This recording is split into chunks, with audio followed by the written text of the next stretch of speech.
ساری دنیا ہی حرمین شریفین کی طرف جانا چاہتی ہے، اور ان کو جانا بھی چاہیے کہ یہ ایمان کا تقاضا ہے، اور اللہ کا احسان ہے کہ اللہ نے ہمیں اپنے گھر آنے کی، اپنے گھر جانے کی اور بار بار وہاں پر آنے کی توفیق عطا فرمائی۔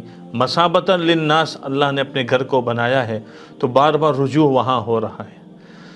لیکن گزارش یہ ہے کہ وہاں جائیں تو اپنے اندر چند صفات کی طرف ضرور توجہ دیں۔ یوں تو بہت ساری صفات ہیں جس کو بیان کیا جا سکتا ہے، لیکن چونکہ ابھی چند دن پہلے سفر ہوا تو کچھ چیزیں جو دیکھی اس حوالے سے عرض کرنا چاہتا ہوں۔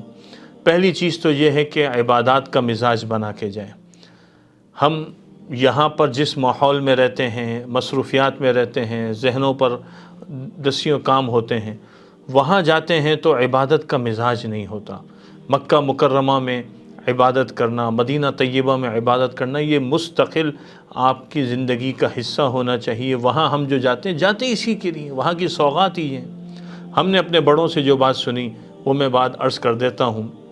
ایک چیز تو یہ کہ ہم جب وہاں پہ جاتے ہیں تو وہاں جانے سے پہلے اپنے گھر کے اندر، اپنے عام زندگی کے اندر اپنے معمولات کو بدلنا شروع کر دیں، کم از کم ایک ہفتہ پہلے ہی شروع کر دیں، اور ہم اپنے ذکر کو بڑھا دیں، تلاوت کو بڑھا دیں، نوافل کو بڑھا دیں، دعاؤں کو بڑھا دیں، تہجد کا اہتمام شروع کر دیں۔ اب جب وہاں پہنچے تو اس کیفیت کے ساتھ پہنچیں۔ اچھا، پھر مکہ مکرمہ میں، حرم مکی میں جو بنیادی عبادت ہے، یعنی وہاں داخل ہوئے تو طواف بہت بڑی عبادت ہے، اور اللہ تعالیٰ کی 120 رحمتیں بیت اللہ پہ اترتی ہیں، جس میں سے 60 رحمتیں طواف کرنے والوں پر، 40 نماز پڑھنے والوں پر، اور 20 بیت اللہ کو دیکھنے والوں پر۔ تو بیت اللہ کو دیکھنا بھی عبادت ہے۔ تو طواف کرنا، پھر وہاں تلاوت، دعا اور ذکر کا اہتمام کرنا، نوافل کا اہتمام کرنا، یہ ایک مستقل کام ہے۔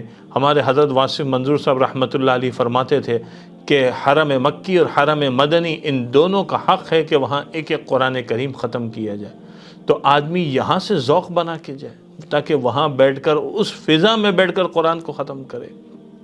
دوسری چیز جو مدینہ طیبہ سے متعلق ہے کہ وہاں پر ہوں تو وہاں پر جہاں قرآن کریم کا پڑھنا ہے، اسی طرح ایک اور اہم عبادت ہے، اور وہ ہے 40 نمازیں تکبیر اولیٰ کے اہتمام کے ساتھ پڑھے، کہ اس پر بھی فضائل وارد ہوئے۔ براءۃ من النار، براءۃ من العذاب، براءۃ من النفاق، آگ، عذاب اور نفاق سے براءت کا ذکر ہے۔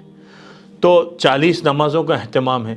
پھر آقا صلی اللہ علیہ وسلم کے روضے پر حاضری دے کر سلام پیش کرنا ہے، بہت بڑی سعادت کی بات ہے۔ اور مسجد نبوی میں رہتے ہوئے کم از کم 25,000 مرتبہ تو آدمی درود شریف کا اہتمام کرے۔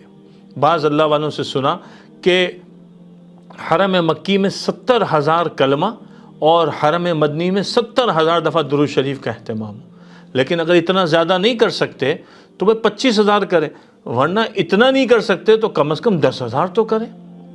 ہر نماز کے بعد کم از کم 1,000 دفعہ ہی پڑھ لیں۔ وہاں پہ تو کوئی اور کام میں تو لگنا ہی نہیں ہے، نمازیں پڑھنی ہیں، سلام پیش کرنا ہے، قرآن کی تلاوت ہے اور درود شریف کی کثرت۔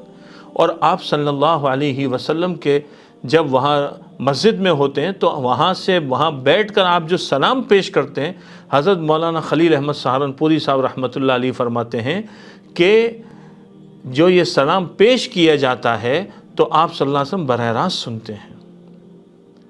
تو ایک تو عبادت کا مزاج بنا کے جائے جو بہت ضروری ہے۔ دوسری چیز ہے کہ شکر گزاری کو پیدا کریں۔ وہاں جا کے کوئی ناشکری کے بول نہ بولیں، یہ چیز کیسی، یہ کیسا، ہوٹل کیسا، کھانا کیسا، سواری کیسی، اتنا دور، ناشکری کے بول نہ بولیں، یہ چیز بالکل مناسب نہیں ہے۔ بہت زیادہ ناشکری کے بول بھی سننے میں آتے ہیں، اور بعض اوقات نعمتوں کو لوگ ضائع کر رہے ہوتے ہیں۔ یہ سب چیزیں ناپسندیدگی کی علامت ہے۔ یہاں سے شکر گزاری کا مزاج بنا کے جائے، یہ بہت ضروری ہے۔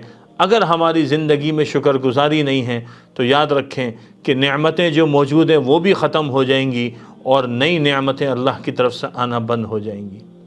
اس لیے اگر ہم نعمتوں کا بقا چاہتے ہیں، نعمتوں میں بڑھوتری چاہتے ہیں، تو شکر گزاری کو اپنائیں، تو عبادت کا مزاج بنائیں، شکر گزاری کا مزاج بنائیں۔ اور بھی بہت ساری صفات ہیں جو وہاں پر جب آدمی جائے تو سیکھ کے جائے، لیکن یہ دو ہی کم از کم لے کے چلے جائیں تو انشاءاللہ ہمارا یہ سفر بڑا قیمتی بن جائے گا۔